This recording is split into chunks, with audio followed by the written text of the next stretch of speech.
अस्सलाम वालेकुम students, how are you all. I hope आप जो है वो ठीक होंगे। हमने जो है वो प्रीवियस लेक्चर में अपना चैप्टर 3 का topic classification aims and principle का जो है वो स्टार्ट किया हुआ था। हमने इंट्रोडक्शन को स्टडी कर लिया था, एम्स ऑफ क्लासिफिकेशन का टॉपिक भी जो हमने पढ़ लिया था। आज का हमारा जो टॉपिक है लेक्चर का वो है बेसिस ऑफ क्लासिफिकेशन, कि क्लासिफिकेशन की जो है वो बेस क्या है, कि किस बुनियाद पर क्लासिफिकेशन जो है वो साइंटिस्ट करते हैं। Classification is based on relationship amongst organisms, and such relationship is got through similarities and in characteristics. Classification is based on relationship, कि जो क्लासिफिकेशन की जाती है ऑर्गेनिजम्स की, उनको जो क्लासीफाई किया जाता है उसकी जो बुनियाद है वो ऑर्गेनिज्म के दरमियान रिलेशनशिप है। ठीक है, कि वो कितना रिलेट करते हैं, कितना रिजेंबल करते हैं। एंड सच रिलेशनशिप, और ऐसा जो रिलेशनशिप है वो कैसे आता है, गॉड थ्रू सिमिलैरिटीज़ इन करेक्टरिस्टिक्स, करेक्टर्स के सिमिलैरिटीज़ के ज़रिए जो है वो ये रिलेशनशिप पैदा होता है। यानी जो ऑर्गेनिज्म के दरमियान जितनी ज़्यादा सिमिलैरिटीज़ होंगी वो उतने ज़्यादा आपस में रिलेट करेंगे, उनका रिलेशनशिप उतना ही ज़्यादा होगा। These similarities suggest all organisms are related to one another at some point in their evolutionary histories. अब इस टॉपिक में और पीछे भी जो है वो बार बार एवोल्यूशनरी हिस्ट्रीज, एवोल्यूशन का जो है वर्ड आ रहा है बार बार। अब एवोल्यूशनरी हिस्ट्रीज में दो वर्ड है, एवोल्यूशन और हिस्ट्री। हिस्ट्री कहते हैं तारीख को, पास्ट का जो होता है, जिस पास्ट में जो हुआ होता है, और एवोल्यूशन से मुराद है चेंज, यानी कि कोई भी जो है वो ऑर्गेनिज्म जो है वो उसमें मॉडिफिकेशन हो गई है और वो जो है वो चेंज होकर कुछ और बन गया, इसे कहते हैं एवोल्यूशन। यानी आसान अल्फाज में ये है कि साइंस जो है वो ये कहती है कि जो भी एनिमल या जो भी चीज़ हमें नज़र आ रही है ना इस दुनिया में, ऑर्गेनिज्म में, जो लिविंग ऑर्गेनिज्म हमें नज़र आ रहे हैं, वो एज इट इज़ डायरेक्ट नहीं बन के, वो मॉडिफाई होके उनमें चेंजेस हुई हैं। पहले वो कुछ और होते थे, सिंपल होते थे, उनमें मॉडिफिकेशन हुई है, उनमें एवोल्यूशन हुई है, वो चेंज हुए हैं, और अब वो जो है वो कम्प्लेक्स फॉर्म में हमें नज़र आते हैं।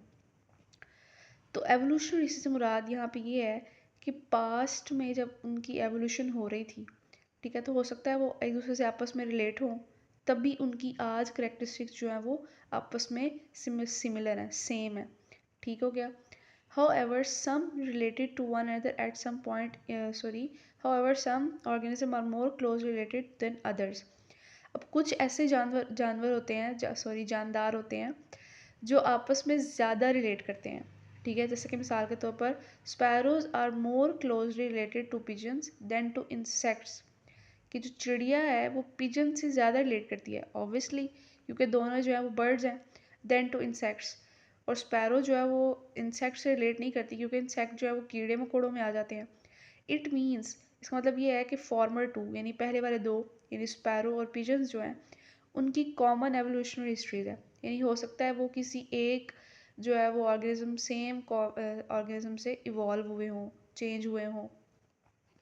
When biologists classify organisms into groups and subgroups, the similarities are seen in external and internal structures and stages of development.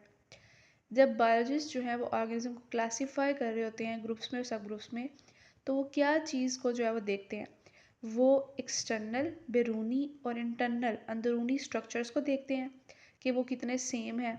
ठीक है, और डेवलपमेंट की स्टेजेस को देखते हैं। अब डेवलपमेंट में क्या आता है, जो ऑर्गेनिज्म जब बनता है तो सबसे पहले उसका एक एम्ब्रियो होता है। ठीक है, सेल होता है, एम्ब्रियो जिसे हम कहते हैं, ग्रुप ऑफ सेल्स, एम्ब्रियो। वो एम्ब्रियो आगे फर्दर डिवाइड हो के एक इंडिविजुअल बनाता है, तो वो सारा डेवलपमेंट क्या आता है, डेवलपमेंट के अंडर आता है। तो उसकी स्टेजेस को के अंदर जो है वो सिमिलैरिटीज़ देखी जाती हैं ऑर्गेनिज्म को ग्रुप्स में क्लासीफाई करने के लिए। ठीक हो गया। Modern genetics provides another type of information to taxonomist. अब जो जेनेटिक्स की जो मॉडर्न फॉर्म है, ठीक है, जिसमें हम जीन्स की स्टडी करते हैं, वो भी जो है वो टेक्सोनोमिस्ट को इन्फॉर्मेशन दे रही है ऑर्गेनिज्म की क्लासिफिकेशन करने के लिए। अब टेक्सोनोमिस्ट कौन होते हैं, जो ऑर्गेनिज्म की क्लासिफिकेशन करते हैं। The similarities and differences in the DNA of two studied organisms can be used for getting idea about similarities and differences in their structures and functions. अब इसी के बारे में जो है वो पीछे लाइन जो पड़ी है कि मॉडर्न जेनेटिक्स जो है वो टेक्सोनोमिस्ट को और इन्फॉर्मेशन देती है, उसी के बारे में वो एक्सप्लेन कर रहा है कि अगर दो ऐसे ऑर्गेनिज्म हैं जिनकी स्टडी की जा रही है कि उनकी क्लासिफिकेशन करनी है, ठीक है, तो डीएनए की जो सिमिलैरिटीज़ और डिफरेंसेस है ना, उनको जो है वो देखा जाता है उनको क्लासिफाई करने के लिए। अब उसको क्या हम देखते हैं, उनके स्ट्रक्चर और फंक्शन में जो है वो सिमिलैरिटीज़ और डिफरेंसेस देखते हैं कि अगर ऑर्गेनिज्म का जो डीएनए है, ठीक है, उसका स्ट्रक्चर जो है वो सेम है या डिफरेंट है, या फंक्शन सेम है डिफरेंट है। अगर तो सेम होगा तो उसको हम एक ही जो है वो ग्रुप में उनको क्लासीफाई कर देंगे, रख देंगे, अरेंज कर देंगे, ठीक है। अगर डिफरेंट होंगे तो उनको जो है वो सेपरेट ग्रुप्स में जो है वो अरेंज करेंगे। तो this is the basis of classification topic. कि क्लासिफिकेशन की बुनियाद ये है कि सिमिलैरिटीज़ और डिससिमिलैरिटीज़, अगर करेक्टरिस्टिक्स सेम होंगे तो एक ग्रुप में ऑर्गेनिज्म होगा, अगर आपके करेक्टरिस्टिक्स जो है वो ऑर्गेनिज्म के डिफरेंट होंगे तो उनको हम डिफरेंट ग्रुप में जो है वो प्लेस करेंगे। नेक्स्ट टॉपिक है टेक्सोनोमिक हायरार्की। टेक्सोनोमिक हायरार्की में जो है वो दो वर्ड्स आते हैं, टेक्सोनोमिक मतलब टेक्सोन से निकला हुआ, और हायरार्की हायरार्की से निकला हुआ, मतलब हायरार्की का मतलब होता है रैंक बनाना, ऑर्डर बनाना, बड़े से छोटा या छोटे से बड़ा।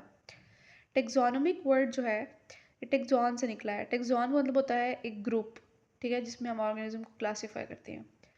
तो ग्रुप जो ऑर्गेनिज्म को क्लासीफाई करने के लिए यूज़ हो रहा है, उनका एक लैडर की शक्ल में रेंज होना, यानी छोटे से लेके बड़े तक। इस टॉपिक में हम जो है वो ये स्टडी करेंगे।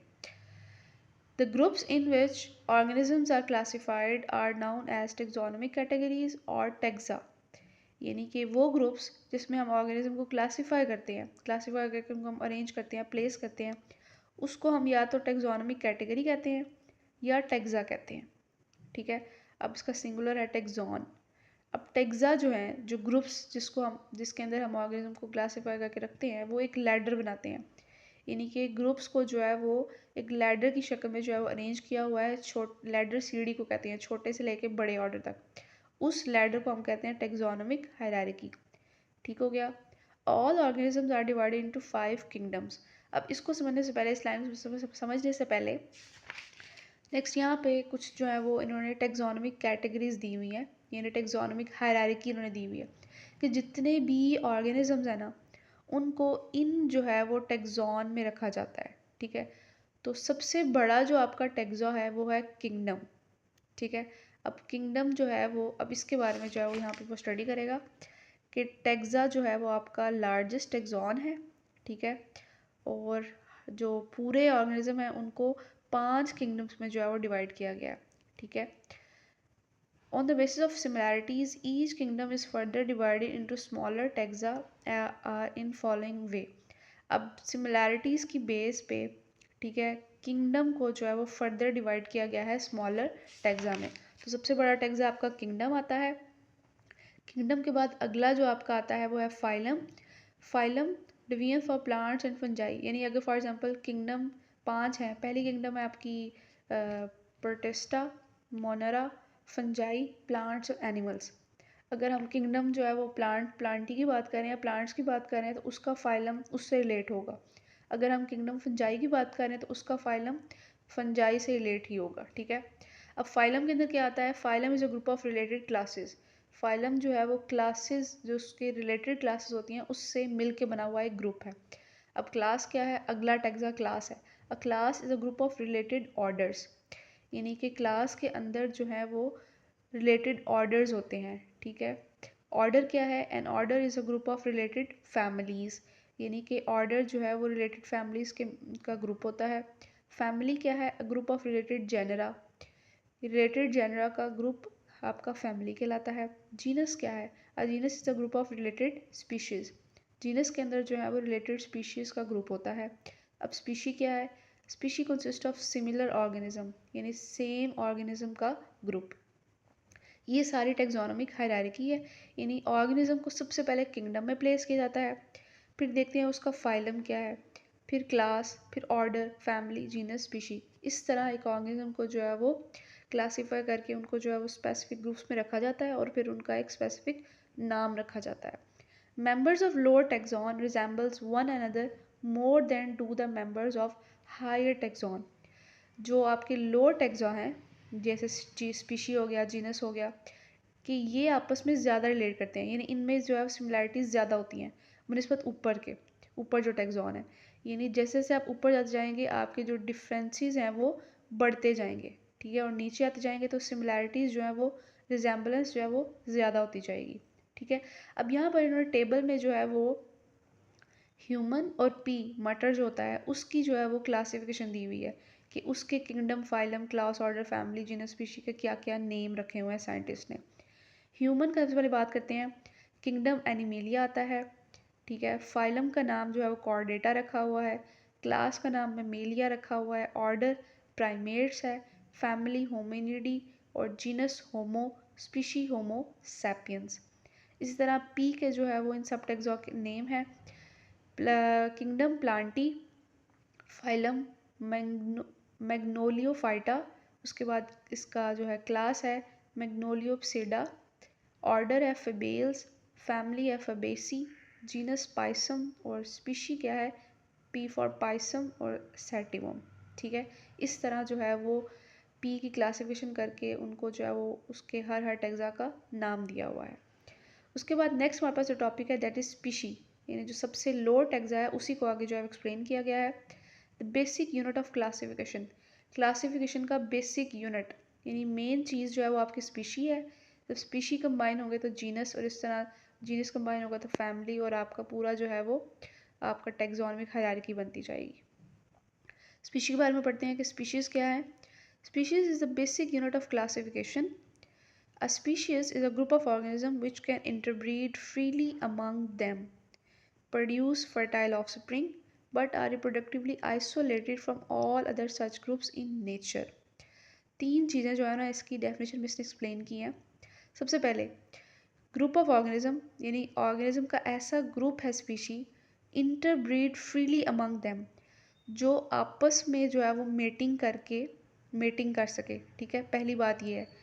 प्रोड्यूस फर्टाइल ऑफस्प्रिंग, ऑफस्प्रिंग कहते हैं जो अगली नस्ल आती है, यानी ऑर्गेनिज्म का ऐसा ग्रुप जो आपस में फ्रीली इंटरब्रीड कर सके, मेटिंग कर सके, और मेटिंग से जो है वो अगली नस्ल जो है वो पैदा कर सके। अब फर्टाइल का मतलब क्या है, जो अगली नस्ल पैदा होगी वो भी आगे से एबिलिटी रखती हो कि वो अपने जैसी आगे से पैदा कर सके, ठीक है। But are reproductively isolated from all other such groups in nature.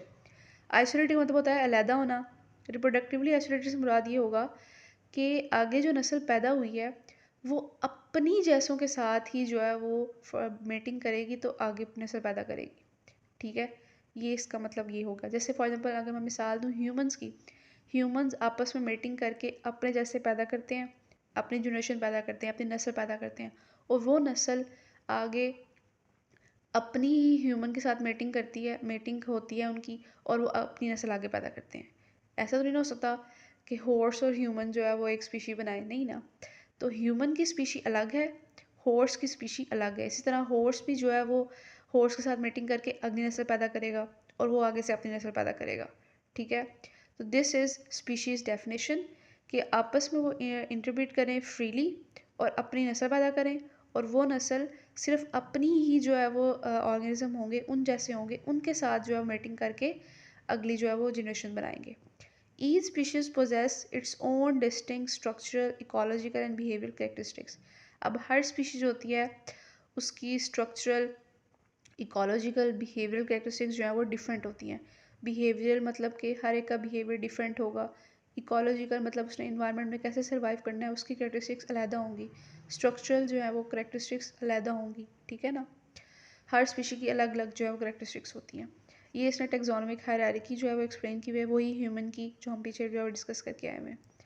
In the definition of species, we must emphasize in nature, because two organisms related to two different but closely related species can cross breed under artificial condition. अब जब हम पीछे जो species की definition में study की है उसमें वो बात कर रहा है कि हमें इन नेचर का वर्ड जो है वो हमें ज़रूर एम्फोसाइज करना चाहिए कि ये सारा प्रोसेस जो हो रहा है पीछे वो इन नेचर हो रहा है, कुदरती तौर पर हो रहा है, आर्टिफिशियली नहीं हो रहा। क्योंकि आर्टिफिशियली जो है वो हम दो अलहदा जो स्पीशीज़ हैं उनको भी जो इंटरब्रीड करवा सकते हैं। जैसे यहाँ से मिसाल दी हुई है कि मेल डंकी, अब डंकी जो है वो अलहदा स्पीशीज़ है, ठीक है, और फीमेल हॉर्स अलहदा स्पीशी है।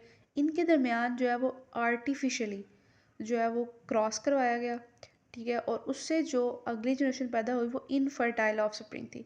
यानी इनफर्टाइल से मुराद ये है जो आगे नस्ल पैदा नहीं कर सकती, ठीक है।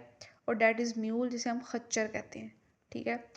तो स्पीशीज़ की जो डेफिनेशन है, जो स्पीशीज़ का जो सारा हमने प्रोसेस पढ़ा कि आपस में मेटिंग करना और अगली नस्ल पैदा करना, और जो अगली नस्ल पैदा होगी वो भी अपनी जैसी स्पीशीज़ के साथ ही जो है मेटिंग करके न्यू नस्ल पैदा करेगी, ठीक है। ये सारा काम नेचुरली होता है, दिस इज़ कॉल्ड स्पीशी। अगर आर्टिफिशियली प्रोसेस होगा तो वो स्पीशीज़ के अंदर नहीं आएगा, स्पीशीज़ के डेफिनेशन के अंदर वो नहीं आएगा।